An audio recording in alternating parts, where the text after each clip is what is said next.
Hi and welcome back. This is a video to run through some of the steering wheel controls and functionality of a Kia. This is going to apply to 2022 models to 2025. There will be some slight variants, and if you're unsure about anything or you've got any questions, please don't hesitate to leave me a comment, subscribe, and I'll get back to you as soon as I can.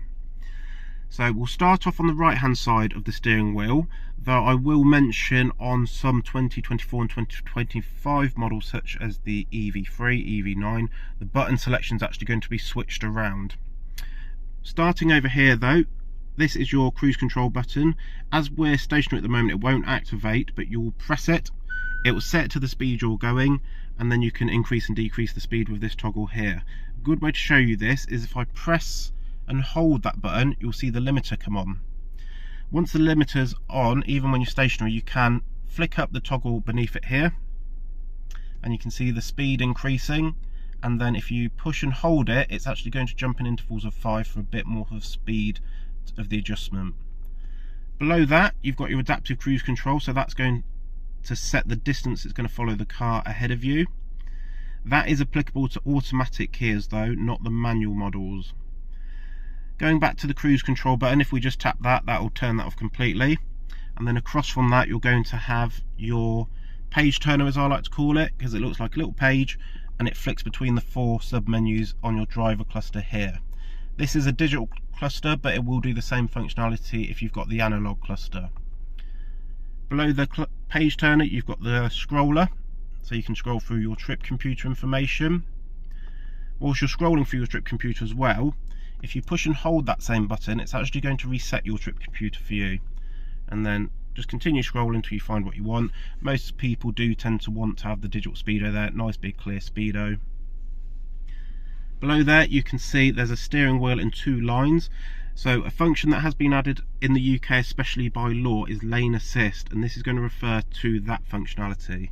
So if we have a look back here on the screen, whether it's analog or digital like this one, you're going to have this symbol here, car with 2 lines either side.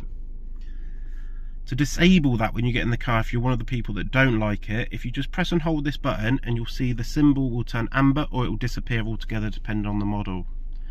You have got to be careful with this because as well as lane assist, you have got steer assist. So if I put steer assist on, you've got a steering wheel appear now next to the lane assist, and what that does, once that's turned green, it knows where the lanes are and it's going to actually keep just steering for you. So lane assist is going to give you a slight input to keep you between the lines, and steer assist will steer for you. Again, to disable the steer assist, just tap the button. So it's just a case of remembering, press and hold to activate and deactivate the lane assist, and press that button to turn on and off the steer assist. Moving over to the left hand side now, few functionality buttons over here. So for example, you've got voice control up here, so whilst you're driving, if you want to give it a quick commands for navigating somewhere, calling someone, you can press it, it's going to make a sound and then talk. So for example, navigate to Banbury. Do you want to be guided to this? And as you can see there, it's going to give me the option, do I want to be navigated there, and you can take it from there.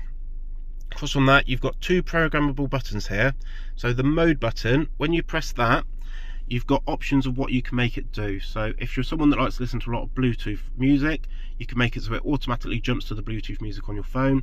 If you want it to take you to your Apple CarPlay, Android Auto, you've got phone projection there, and a few other options that you can use. Below that, again, press it, and you've got a few more functionality options. So you can make it go to your home screen or do a specific map function.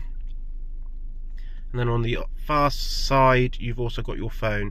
So once your phone's connected, you're going to press it and it will take you straight to your phone screen. As my phone's not connected at the moment, it's just going to ask, do I want to connect to the phone, to the car, sorry. And then this one here, of course, your audio. So if I flick it up, I can turn up and down the volume, push it in, it's going to mute it. Let's mute again, and the one next to it's going to actually scroll through your favourite radio stations that you've preset instead of having to touch the screen whilst driving to do it.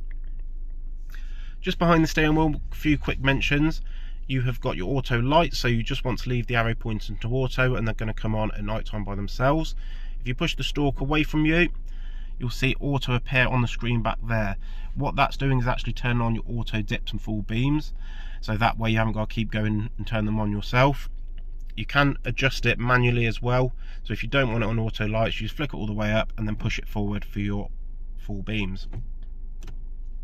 Far side, you've got your wiper settings, so if we flick it down just so it's in its off position, pushing up one, you're going to set it to auto, and you can see there's a bar that appears here.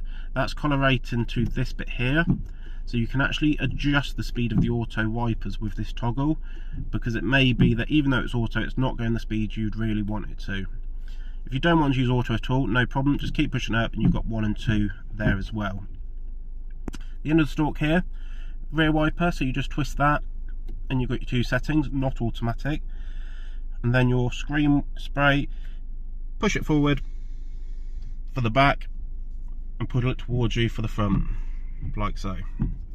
So hopefully gives you a good overview of a Kia's steering wheel and some of the functionality to help you get the most from your car.